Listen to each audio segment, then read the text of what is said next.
na kita nga ang baptism, anytime, any day, we have our babies baptized.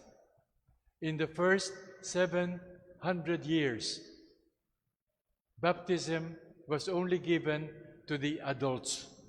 Adults. Walang babies. Babies were baptized only sa 7th century. So it is a long time that only adults were being baptized. Babies, no, not yet. Not yet. Why so? Because they have to prepare society, the communities that will be Christian, so that the children, the babies, can grow in a Christian society. But it took so long for that to happen. And so the adults were the first ones to be baptized. First of all, in those days, to be a Christian was very dangerous because of the persecution. Gipamatay ang mga Kristiyanos katong mga unang centuries ng atong simbahan. And so, if you like to become a Christian, if it means you should be prepared to die for Jesus. Mamatay para sa Ginoo. And so, kung mamatay ako for one person, I want to know kinsa kana nga person. I will offer my life for that person. So for that preparation, the Church introduced Quaresma, Lent, 40 days of preparation for baptism. Remember I said baptism was celebrated only once a year and is celebrated during Easter sa pagkabanhaw sa Ginoo because we were all baptized in the resurrection of Jesus. All our sacraments are given to us through the resurrection of Jesus. That's why our Holy Week celebration is very, very important for us. This is the very foundation, the basis of our Christian faith, of our Christian life. And so, on the first Sunday, in those days, we did not have daily masses. They celebrate only every Sunday, usa lang nga misa. Sunday only ang pagmisa. And so therefore, every Sunday of Lent had a special theme.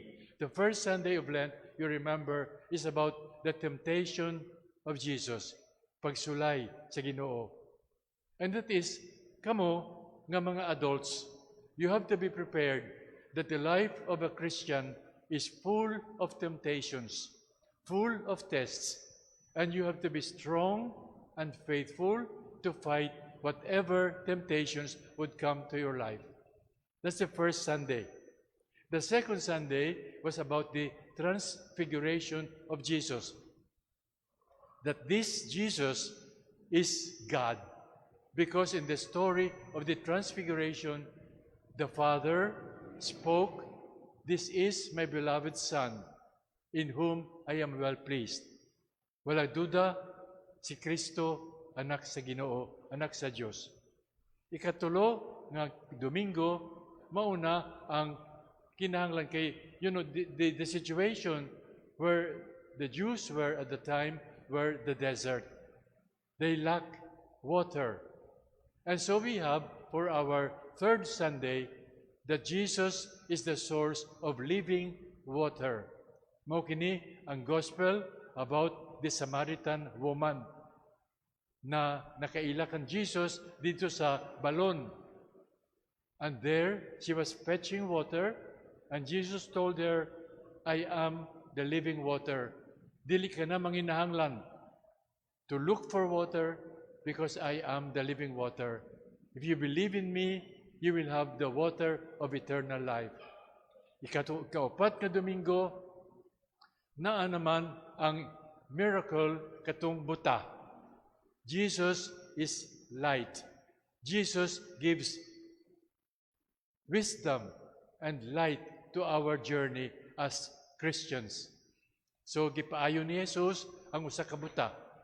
Fifth Sunday sa Quaresma was about Lazarus, which means Jesus is the source of life. Kaya iyang resurrect, gipabanhaw si Lazaro.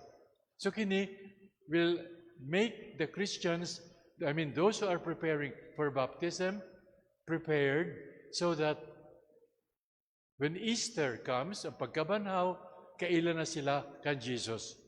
On there, before the baptism on Easter Sunday, sa Domingo sa pagkabanhaw, naa silang magkumpisar, naa silang naay mga test para kanila kung tinuod nga sila'y convinced to become a Christian. So karon ang atong mga pumalandong maugyapon. Kay kitang tanan nabunyagan na pod nga mga babies, so dili na ta maghulat nga naagihapon kana nga process, kana nga mga themes para sa atong preparation for baptism. Wala na. For us today, the Lenten season is to deepen palawong pagyud ang atong pagtuo, pagsalig sa Ginoo ug ang atong pamalandong about who Jesus is in our life.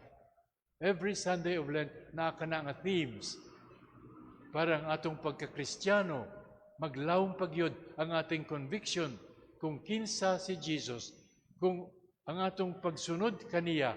How can we do that the best way for our times and for our conditions in our world today? Because of that, and every Sunday, we have also these themes. And the people, we, kay Kristiyanos naman ta, dili na kita mag-andam para sa pagbunyag sa Easter Sunday. That is why part of the celebration of Easter Sunday, mao ang atong renewal sa atong baptismal promises. So kanang mga readings na gihapon, and of course, we have now 3 cycles of our Christian life. So as I have mentioned, kanang gi-mention ako nga 5 themes was used for hundreds of years.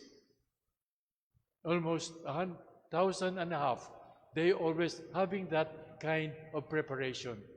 Even if puro na Kristiyano ang society,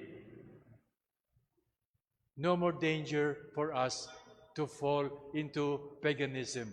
There is only the inspiration for all of us to continue becoming good followers of Jesus, our faith, and so on. Okay, so we go to our Holy Thursday rites. Holy Thursday, that is day after tomorrow, we will have our celebrations. First of all, in the morning of Holy Thursday, there is the tradition to have what we call the Chrism Mass. Kani, we celebrated this last Thursday sa cathedral. Siguro some of you went there to celebrate with the bishop, and of course the priests were there from all over Cebu to take part in the Mass where we renewed our commitment as priests. That's very important. And in the liturgy of Holy Thursday, in the morning, the bishop blesses the oils, mga lana nga gigamit for the anointing of the sick, for the anointing of the children to be baptized, and the other anointings that are done in our church by the sacraments. And then, in the afternoon, we celebrate the Last Supper. What is important about the Last Supper is that during the Last Supper, Jesus instituted 2 important sacraments. Kabalo na kamo ana. The first one is the Eucharist, which we celebrate every time we celebrate Mass. The Eucharist ang Misa.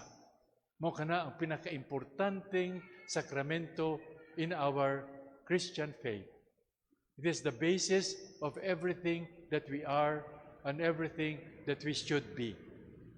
Kaya nga naman, That is the main event, the institution of the Eucharist, that is connected to the feast of the Passover sa mga Hudyo. They also celebrate the same, but from a different level, certainly. In the Gospel of St. John, which we are going to read on Thursday, St. John does not mention how the Eucharist was instituted by Jesus. No, he did not mention, because that is mentioned by St. Paul in our second reading sa Holy Thursday. Pero kay St. John, he stresses something very important. What the Eucharist should be for us. Wala na niya gi-mention kanang sa misa ang pari magkuha sa ostia, etc. sa Sabino, wala na kay John sa Gospel sa Holy Thursday. John stresses only the very important aspect of Holy Thursday, kanang the washing of the feet, paghugas sa mga tiil sa mga apostoles. John, the evangelist, does not tell how Jesus instituted the Eucharist. Instead, he tells us how Jesus washed the feet of the disciples. In this way, John showed and stressed what the Eucharist is all about. The washing of the feet, paghugas sa mga tiil, was a symbol for John of the true meaning of the Eucharist. It meant for Jesus total commitment in love to the service of the people he came to save. Paghugas sa tiil, because we know the washing of the feet was done by slaves in those times, in those cultures. Kay usaman, they did not wear shoes. Very often they were barefooted as their daily life, or they wear sandals. And so when they come to a house, then there is somebody who will wash their feet. And that work was given to the slaves. To the slaves. We dramatize that, we commemorate that in the washing of the feet on Holy Thursday. It meant for Jesus total commitment in love to the service of the people he came to save. That is, to make free for God and people. Dedicate ourselves completely to the service of God and of our brothers and sisters. Total self-forgetting and serving love must be the mark of the disciple of Jesus. Service is usual homily about the Eucharist. Kinahanglan special kaayo ang homily sa Holy Thursday nga i-underline sa pari ang meaning sa Eucharistia, sa Santa Misa. Being instituted at the Last Supper, it was the farewell meal of Jesus, the last meal of Jesus. Kita, when our parents were dying, or our friends, or our loved ones are dying, we are waiting for their last words, because we know that the last words of a dying person are most meaningful. We know that from our experience, and we know that in the life of Jesus. So at the Last Supper, Jesus gave his final words to us, his followers. The Eucharist is the farewell gift of Christ to all of his followers, kita, that his saving work should remain always with us, not just as another memorable or great event, but one that is truly present again in our midst and continue to give life and salvation to us. What is most important for us? Itang tanan. Pagkaon. Food. Food. And Jesus, for us to remember him, he left us food. Wala siyang nag-leave ng usang monument like a pyramids, for example, or beautiful writings. Jesus did not write anything. Wala yun. Walang last letters of Jesus. Wala. Everything is from His mouth. And it is the apostles who wrote the Gospels.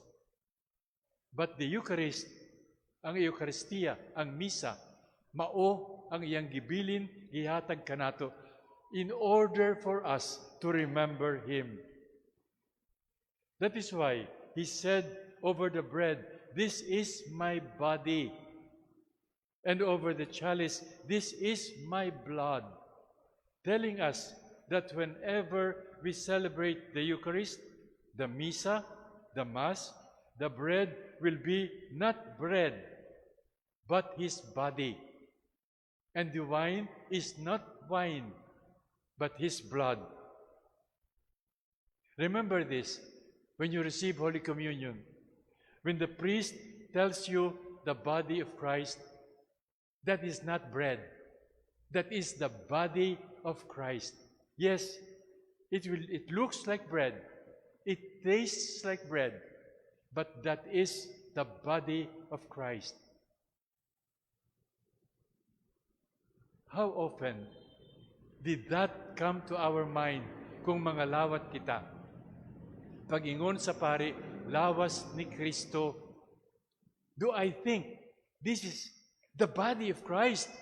Nga mosulod karon sa akong lawas, sa akong kasing-kasing. This is the only sacrament.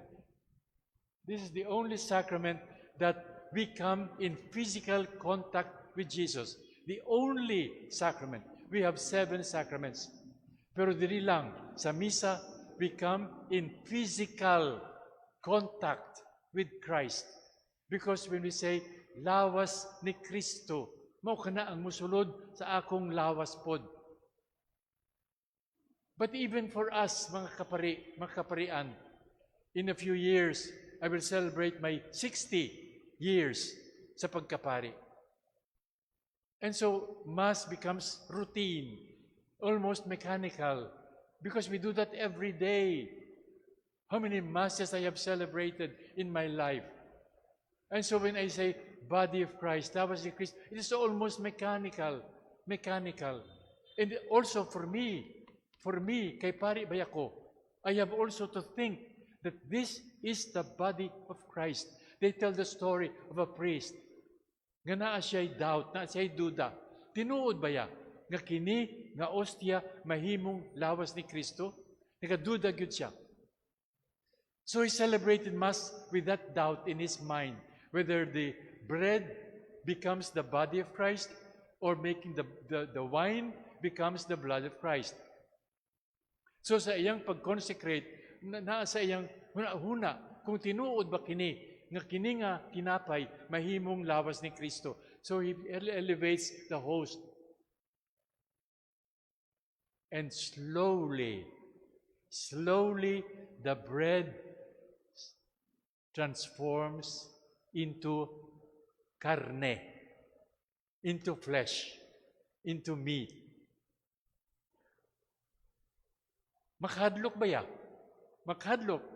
If you are the priest celebrating and you can see this, nga ang tinapay, manahimong karne, hadlok yun ko. And the same with the wine, nahimong dugo. Wala natapos ang misa. Ambot kung what happened to the priest, siguro, One day, when you go to Italy, some of you maybe have gone to Italy, and you go to Lanciano. Franciscans are in that church also. They have preserved kaning nga tinapay that became the body of Christ. If you see this, the flesh, ang karne is around. Sa tunga niya, tinapay gyapon. Which means that it is slowly becoming the body of Christ. And then the wine is blood. In our times, scientists examine kung tinuod gyud nga karne, tinuod nga dugo, kini nga mga milagro. So they examine. And the findings are very, very interesting for us.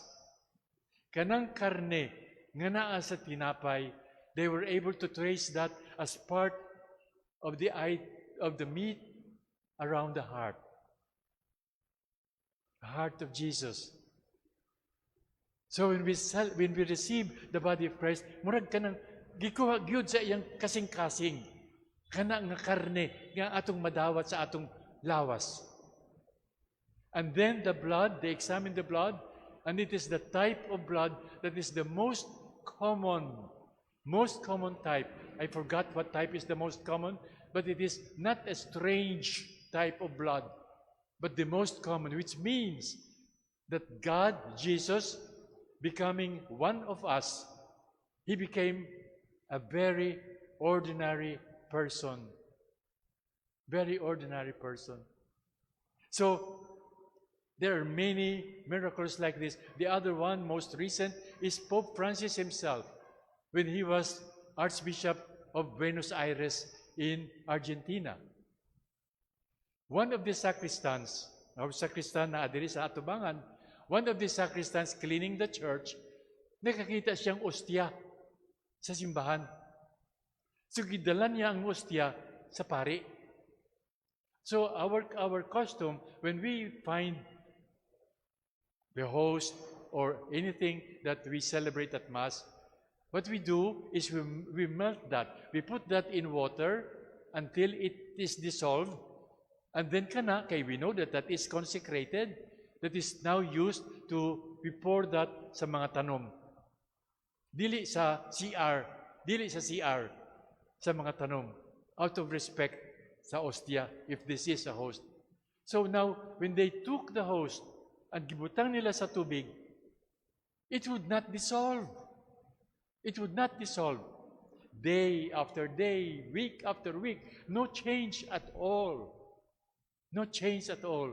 And that is preserved in the church in Buenos Aires. Another Eucharistic miracle. So that is very important for us. And so for us, mga pari, it is also a lesson for us to have our faith strong. That this is truly, kung ako magmisa, already for a few years, I got so aware of this. I was in Italy for many years, and I was in Galanciano many times. No? And so that, I was touched by this miracle. No? And so when I received communion sa misa, I take the host, I take the blood. In my mind, I say, this is the body of Jesus. This is the blood of Jesus. Hatagi kog maayong panglawas. Hatagi kog kusog. Hatagi kog whatever I need in my spiritual life. I am 86, and I am still teaching.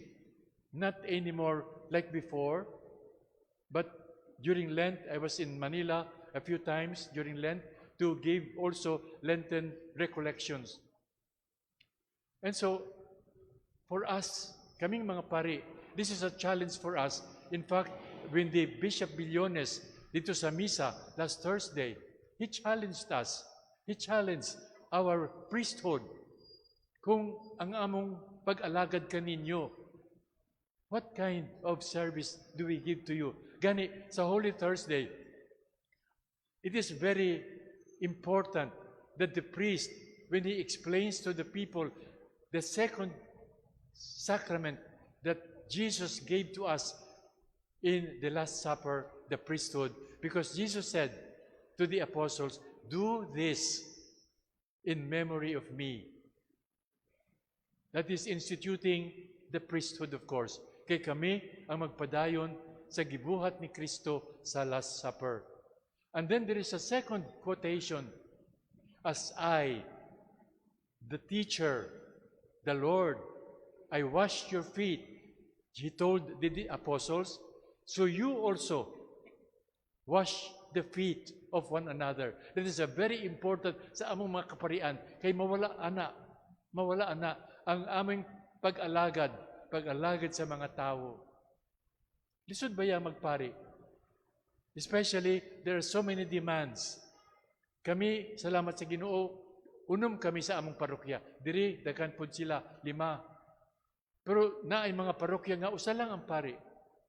And that priest had to do everything. And of course, the people, Father, may masakit dito, Father, ay mamatay dito, Father, all kinds of problems come to him. How can the priest be able to respond to the needs of the people the way Jesus wants us to serve you? Remember the story of John Mary Vianney. He was the patron saint of parish priest, katong una, when he was canonized. And then, I think mga few years ago, because we were celebrating a centenary of his life, then the Holy Father, John Paul II, he made him the patron saint of all priests. Now, this priest, John Vianney, he would spend 16 hours diha sa confessional. 16 hours sa confessional. That is very difficult. Kay una sa tanan, ang pagpakumpisar, walang stipend, walang donation. Diha ka lang mulingkod. What he was doing was, in the morning, magluto na siya, good for one day. O dito na siya magkaon sa confessional. And all his other needs are taken care of until he died. Until he died. And that was, of course, the ministry that he gave to. He was the only parish priest. He was put in a parish dito sa layo Kaayo, dili sa syudad, because wala siya utak. He was not very intelligent. Gani dito siya gibutang sa baryo, sa layo Kaayo. Nga wala nakabisita ang pari for a long time. And as a priest there, he showed his love for the people, his service for the people. Katong mga tao dito sa iyang parokya, pila na katuig nga wala silang parish priest. Kay mga pari, dili mo adto dito kay wala man kita. But John Vianney went. And every day, he would go around the parish early in the morning praying the rosary. Ang kanyang primero nga misa, first mass sa iyang simbahan, usa lang katawo ang adto sa simbahan. O usa ka iro. Eventually, the people recognized what kind of priest he was. He was concerned with the people. He loved the people. So they came to Mass slowly, until not only his parishioners, but parishioners from other countries. This happened in France. So from Italy, they would come to confession to him, and from other places. That's why he was spending 16 hours a day in the confessional. So kining Holy Thursday is very important. I think once or twice in my priesthood, during my homily or during the prayers of the faithful, I knelt down over there, makita sa tanan nga mga tao, and I made a confession to them about my failures in my ministry. I'm sorry I am not always here when you are looking for me. I am sorry that I have not been able to minister to you when you needed me. I am sorry that sometimes I am too busy with my own life and I had no time for you. There. And the people were touched by that. I do not know how many priests will do that in their parishes. But the priests who do that, the people are so touched. And they love their parish priest. Because he knows what kind of priest he should be. And there are limitations, and yet the people continue to love us. Here in the Philippines, we are very respectful for our priests. Father, dito, when I go to the mall, I always, have a little cross and makita sa mga tao, and I am nice to people. I smile, I say hello, I say mga bata, I make comments, and they always say, Father, okay, naamay ko cross, no? Father, blessing kay Father. Mga bata, blessing ka mo kay Father. And sometimes, when I am in my former parish, na ay gamay nga mall, supermarket, opposite the parish church. So once in a while, I would go to buy what we need, what I need. And of course, people who are buying in that supermarket are my parishioners. So they know me, kaila sila kanako. And so they would say, Father, diri. So, and then when I reach the cashier para magbayad, the cashier will tell me, Father, wala na po, nabayaran na ang inyong mga binili, nabayaran na. And so, sino man ang nagbayad para sa akin? And then they would put, si Mrs. so-and-so. So I will ask Mrs. so-and-so, Mrs. so-and-so, anong araw ka nagsha-shopping dito para sasabayan ko ulit? Para wala namang bayad. No, gihapon. No. So, that is just, of course, the way how our people love us. And so sometimes, that love of our people can be difficult for us. That's why, during the Revolution, ang mga kaparian ang gigamit against the Spanish Revolution. Kabalo ka mo nga Franciscan ako sa No Limitangere, ang amahan ni Maria Clara, usa ka Franciscan. Padre Damaso. Kabalo ka mo ana sa No Limitangere. That is to show that in those days, not all the priests were bad, not all the priests were very good. And so that was then the reason for our revolution at the time. The third that we discover sa Holy Thursday is the commandment of love. Love one another as I have loved you, ingon ni Jesus sa mga apostles. In the beginning, sa iyang pagtudlo sa mga tao, He told them, love one another as you love yourself. So ang measurement sa imong pagigugma, sa imong isig katawo, kung unsa ang imong pagigugma sa imong kaugalingon, pareho gihapon pagigugma sa uban. Pero at the Last Supper, diri sa last words of Jesus, He said, love one another as I have loved you. Ang example, ang measurement sa ating pagigugma sa matag usa, mao ang pagigugma ni Kristo sa atwa. Dili na ang akong pagigugma sa akong kaugalingon, kundi ang pagigugma ni Kristo sa atwa. And what kind of love was that? A love that is willing to die for the beloved. A love that is willing to sacrifice for the beloved, just like Jesus did. And there, in the Last Supper, Jesus said, no greater love can we give to one another than to die for our beloved. And so the death of Jesus that we celebrate in Holy Week is the greatest expression of love. Kay kabalo kita nga si Jesus, anak sa Diyos, nga bisan unsa ang iyang sakripisyo, it is of infinite value kay siya Diyos pod.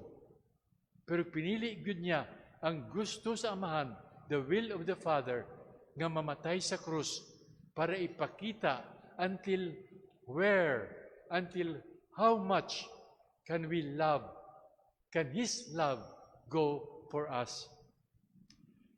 And so, in the washing of the feet, I'm sure that is going to be done here in your parish, na anak kamoy ceremonies, nga you are familiar with them. I'm underlining only the meaning of what we are doing in Holy Week. The washing of the feet, usually we choose 12 men, kay sila ang 12 apostles ang gihugasan ni Jesus ang mga tiil. For hundreds of years, that was our tradition.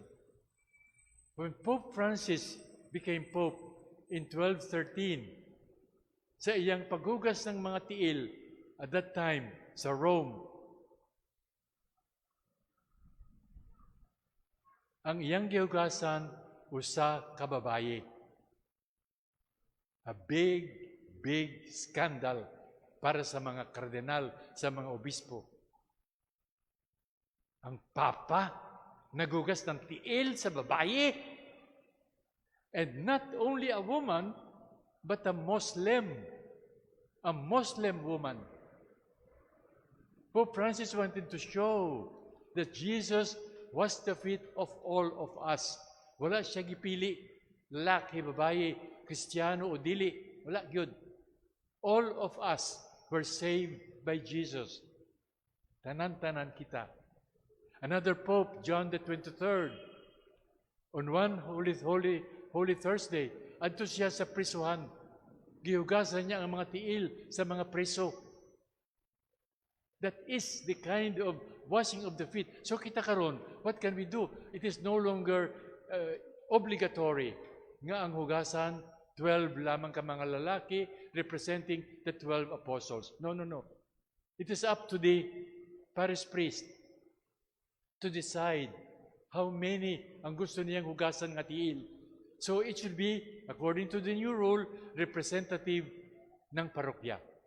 So naay tigulang, naay mga mag-asawa, naay mga katanon, naay mga mas bata pagyod, naay mga masakiton, mga nasa wheelchair. And because of COVID-19, gisuggest po nga naay doktor, naay nurse, nakabisti sila, uniform, doktor, nurse, para makita po nato nga ang atong pagpasalamat kanila sa COVID-19. Naay pulis, nakabisti sa pulis, and down the line. And then, also I have seen here in Cebu, in one church, ang pare, magugas ng paa, the first person dito, no? Siya. And then siya, magugas ng tiil ng next one. And then siya, the next one. And then the next line. That would go that. But we cannot do that. That will take forever. And so, it is only symbolic that we choose and the parishioners, kanang mga representatives ng parish yun. Okay, that is to answer the question. And then, after communion, everything, you have the procession, you bring the Blessed Sacrament to the altar of repose, and we come to adore the Blessed Sacrament until midnight to remind us of the adoration of Jesus dito sa Garden of Gethsemane. And so we come there to give time to Jesus, to thank Him sa iyang pagigugma kanato, to thank Him for the Eucharist, to thank Him for the priesthood, to thank Him for our faith. Kaya ako, Kristiyano, salamat Ginoo, salamat Jesus. That is the time for us to do that. And with that, Holy Thursday does not end like our usual Mass with the blessing and the dismissal. The Mass is ended, go in peace. Humana ang misa, lakaw kamo sa kalinaw ni Kristo. Wala ana, wala. Because the Mass will continue sa Good Friday. The Mass will continue until the Easter Vigil, pagkabanhaw. So, Holy Thursday, Good Friday, Easter Vigil, that is one whole Mass, divided in 3 parts. Take note. So when you come sa Holy Thursday, be sure to return sa Good Friday. Be sure to return sa Easter Vigil. Because that is then the continuation of the Mass, commemorating the sacrifice of the Lord. Okay? That's very simple ang atong explanation. And so that is more or less what we have for Holy Thursday. Now, Good Friday is also very important, very special. It is the only day in the whole year nga wala misa sa tibuok kalibutan. Bisan ang Papa, dili magmisa. Mga obispo, dili magmisa. Walang misa kay si Kristo nag-antos, namatay, gilubong. The atmosphere sa simbahan, the atmosphere sa atua is sadness. Sadness. Kay si Kristo, lawom kaayo ang iyang pag-antos para sa atong kaluwasan. Kung naatay diri sa simbahan, abierto gihapon ang simbahan, abri ang portahan, mag-Station of the Cross kita, dili na kita makaampo sa Blessed Sacrament, kay wala na dito. Kay namatay man si Jesus. Katong tradisyon, katong gamay pa ko, dili ka makapaligos kung Biyernes Santo. Ingon sa akong lola, dili ka makapaligos. Antonio, ayaw kapaligos kay Biyernes Santo karon. Kay, nga naman, kay ang tubig, patay. Kay namatay si Jesus. Of course, we do not have that idea anymore, no? But they have things like that. Gani ang atong pagkaon, binignit, no? Binignit. Kay simple kaayo, kay gamay nga sakripisyo para sa Ginoo. But lamay ba ang binignit diri sa Cebu, no? Kay sakripisyo pero lami ang gihapon. Okay. Okay lang.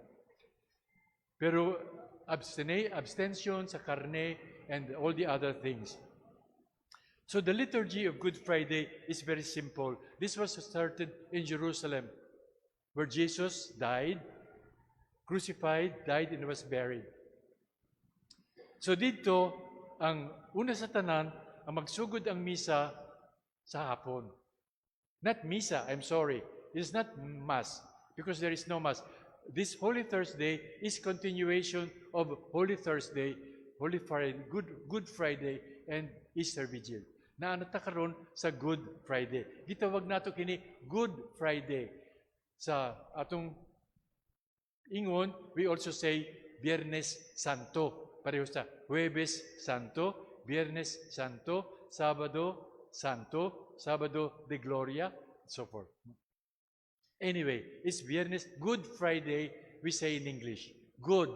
Good for us because namatay si Jesus para sa atong kaluwasan.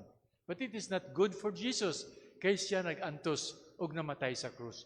Sobra kaayo kana nga dying on the cross. Crucifixion is the most cruel way of dying that was done by the Romans in the time of Jesus.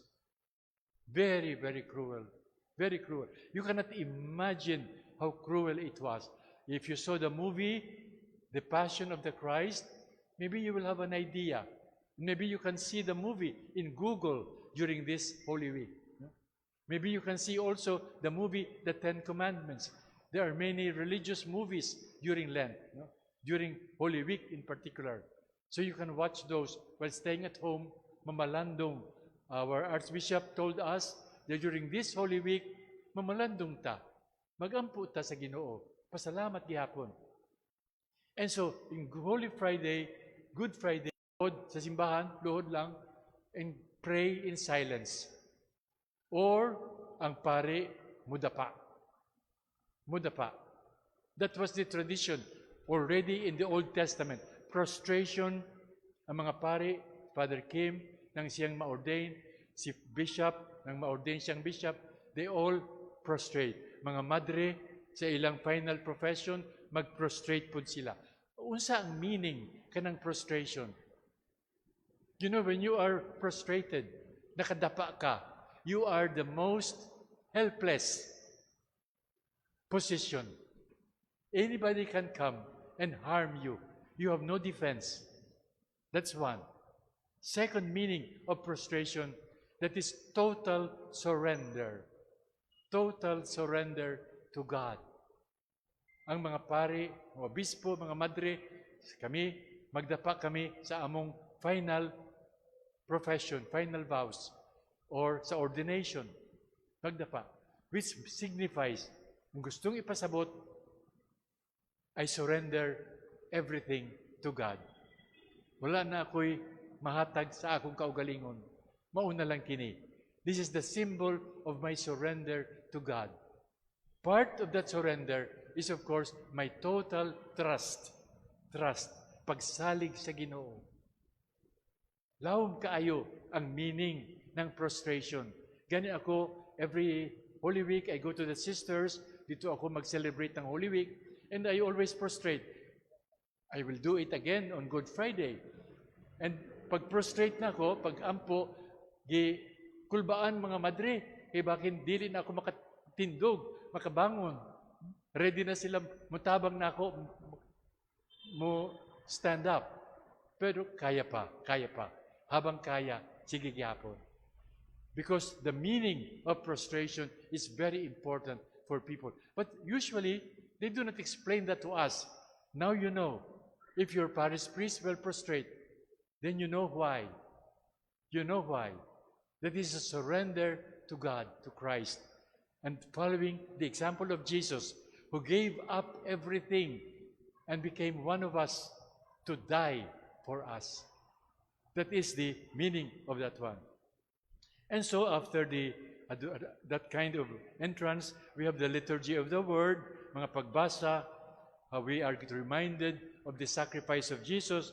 And after that, we have the intercessions. We have put homily, gamay lang homily, kay taas baya ang Good Friday services, no? So we have homily, and then we have the intercessions, giampo nato, diri, tanan-tanan, ang tibuok kalibutan. Dili lang ang mga Kristiyano, dili lang ang atong parokya, kundi tanan nga may nahanglan sa atong kalibutan. Kalinaw, ang mga gera, ang mga gutom, ang Santo Papa, first of all, iampo pud nato sa atong mga pag-ampo karong Kwaresma, Holy Week, ang si Pope Francis. Kaya ingon nila, luya na siya.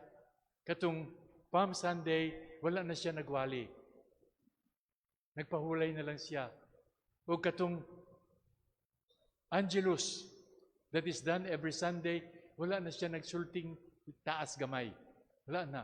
Mulag pahulay na lang siya. Kay karon daghan pa ang seremonyas niya, no? Iyan po nato ang iyang panglawas, ang iyang kusog, kay daghan ang iyang giantos na sa iyang health, sa iyang kinabuhi. Magulang siya sa ako, mga 2 ka tuig. But I am not Pope Francis, so kusog paghihapon. So tanan-tanan giampo nato diri sa pag-ampo sa Biyernes Santo. And then after that, we have the veneration of the cross. Importante kini nga ceremonias nga diha sa krus, wala ta karon kay gitabunan naman sila tanan, pero sa krus sabot nato ang atong pasalamat nga gigamit ang krus para sa atong kaluwasan. Na ako'y amigo nga protestante, usahay mag-istoryahay kami. Ako, always with my crucifix, no? Ang ingon niya, Tony, nga naman nga naa kay krus, no? Sa imong dughan. And then I tell him, this is my appreciation for the sacrifice of Jesus dying for me. And I carry this as a symbol of my love for Him, of my commitment, my appreciation, my pasalamat sa iyang sakripisyo para sa ako, para sa kalibutan. And so pangutana po niya, suppose Jesus died in the electric chair. Would you have an electric chair diri sa imong dughan? I said, yes. Yes. Because it does not matter what ang gigamit sa iyang pagkamatay. Mao kana ang expression sa iyang pagigugma kanako sa atong tanan. Gani gidala diri ang cross, covered pareho ana diha, and then gikuha once ang sa ibabaw.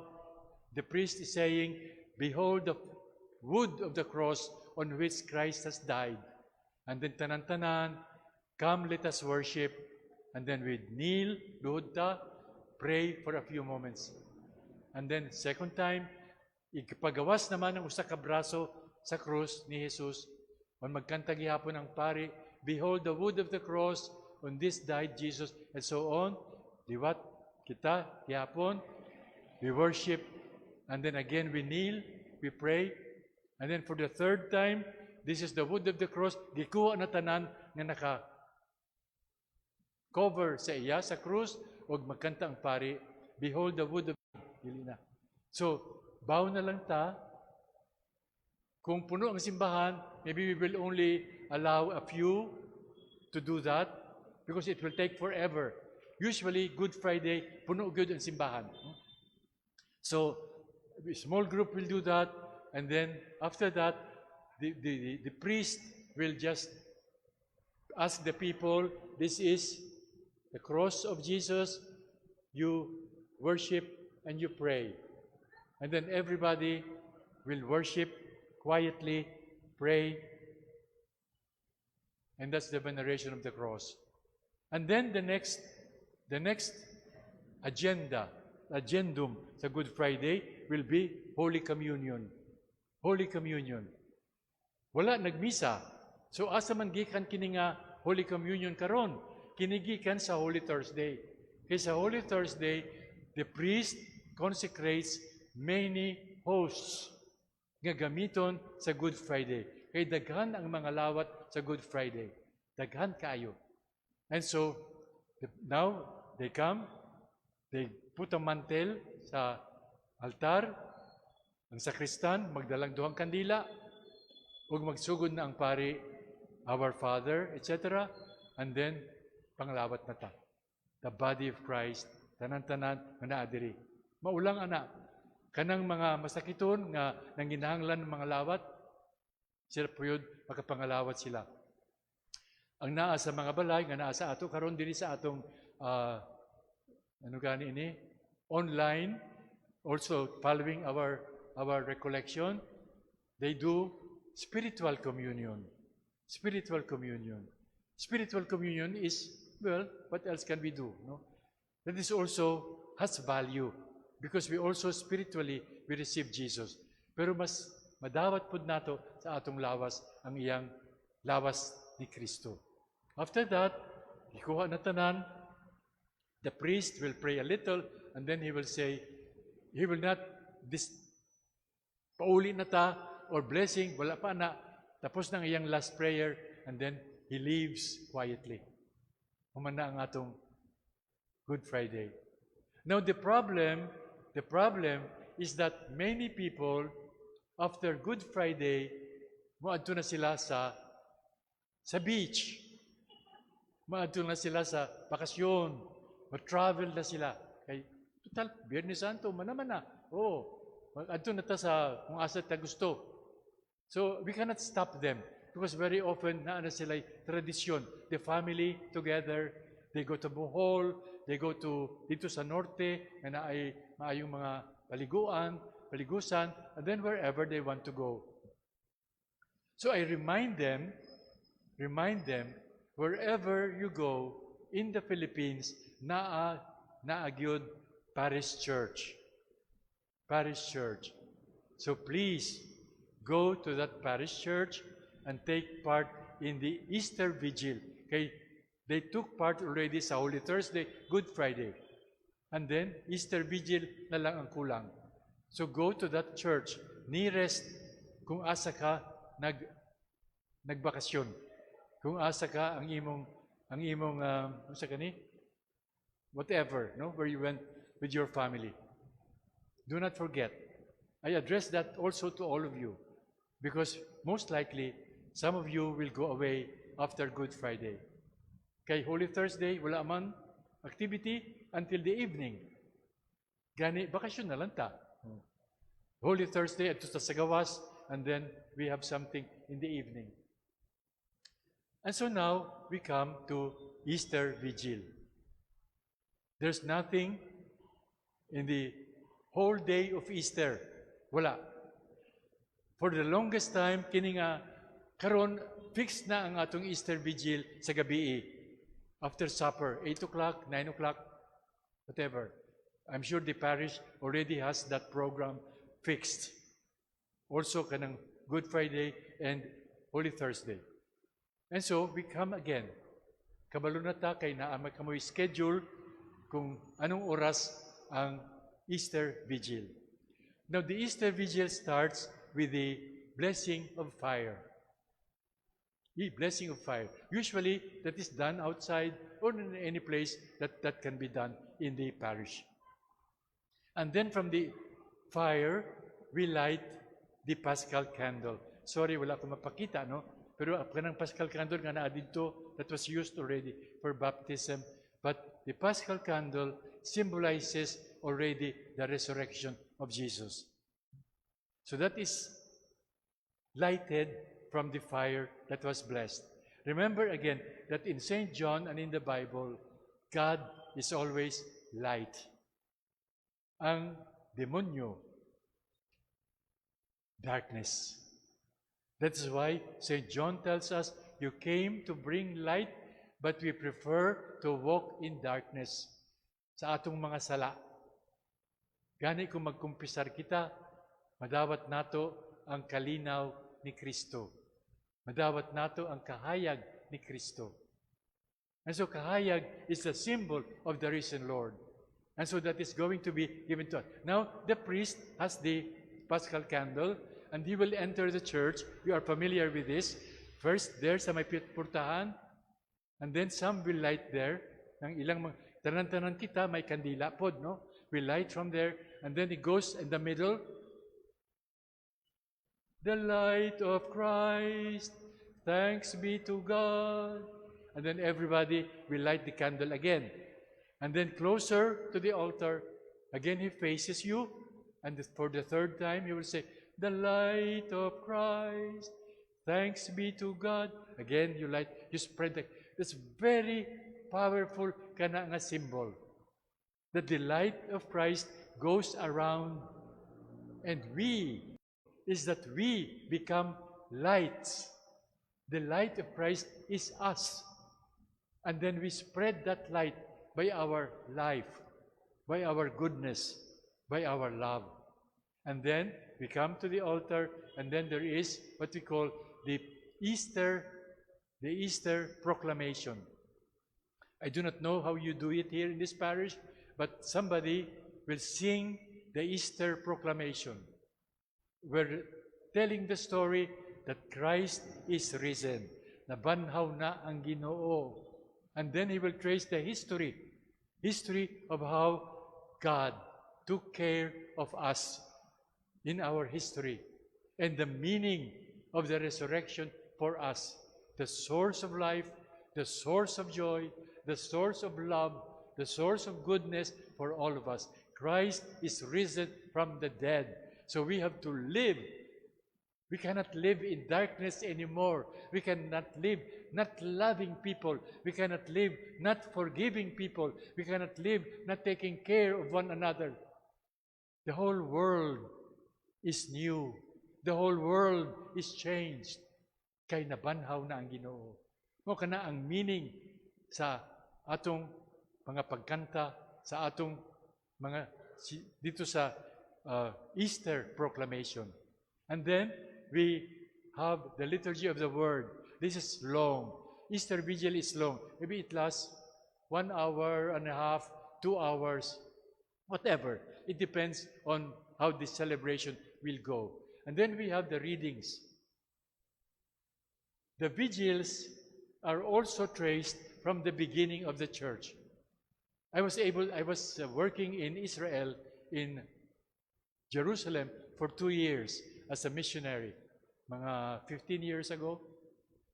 And so I was able to watch how people who are not Catholics, because the Church of the Holy Sepulchre, where we have Calvary, and the place where Jesus was buried, the tomb of Jesus, and so that is all property of the 4 Christian churches there. Catholics, we represent the Franciscans, because we have been in Jerusalem, in Israel, since the 13th century. Until now, we are there. And so, we have the Liturgy of the Word, because in those days, they have nothing to do. And so they just spend the vigil in the church, the whole night. You know, in their churches, wala silang mga lingkuranan, mga pews, wala. So if you feel sleepy, tulugon ka, diya ka lang, tulog ka na diya.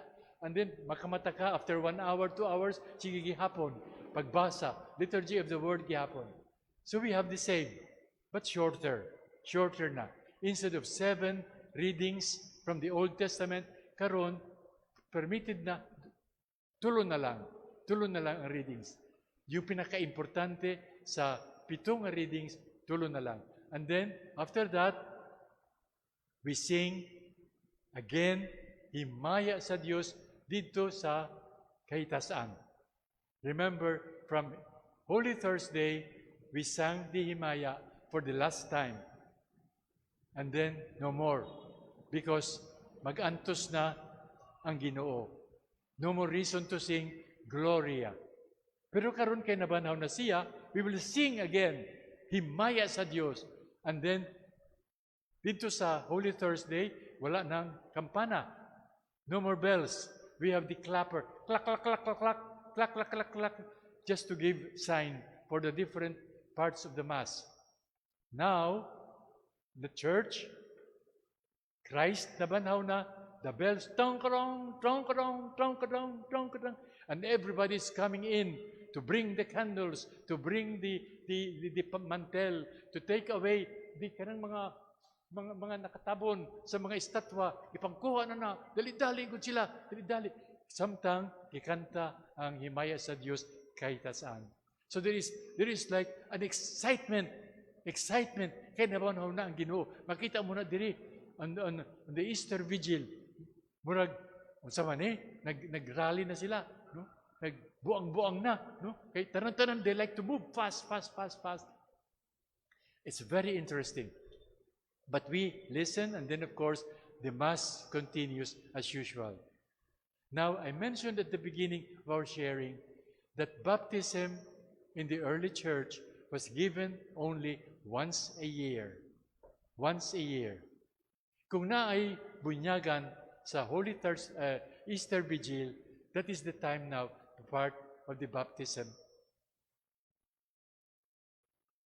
So usually, sa mga simbahan, they have a candidate that they have prepared to be baptized. Kitang tanan, kay nabunyagan naman ta, we renew, gibag-o nato ang atong gi-promise sa Ginoo sa atong bunyag. Do you renounce Satan? I do. Do you take it? I do. Do you believe in God? I do. Down the line. We renew. Kung unsa ang atong promise sa Ginoo sa atong bunyag. Tinuod, wala ta nag-promise sa Ginoo kay nabunyagan kita mga babies. Ang nag-promise, mao ang atong ginikanan, ang atong ninong ug ninang. Kita personal, wala. Kay baby man ta. Pero karon kay naa na tay adult na kita, pwede na ta makasabot kung unsa kini nga baptism diri karon sa pagkabanhaw sa Ginoo, bag-ohon nato ang atong mga promises sa bunyag para we can be aware again how we can live as good Christians, as good children of God, loving one another, forgiving one another, taking care of one another, helping one another. This is very important baya kay sa atong kalibutan karon. It is very, very common. Walang pakialaman. Hindi ako manghilabot kung unsa ka, kung kinsa ka. Mao kana ang atong kultura karon. Dili na ako manghilabot. Pero, you know, you are my brothers and sisters. Manghilabot gud ko. Kay palangga ko kamo. Kung makita ko nga naa kamoy kinahanglan, naa kamoy problema, mutabang ko. So that is very important in our vision. Kung unsa kita, kung kinsa kita, Christians. Our vocation is to serve. Our vocation is to love. Our vocation is to forgive.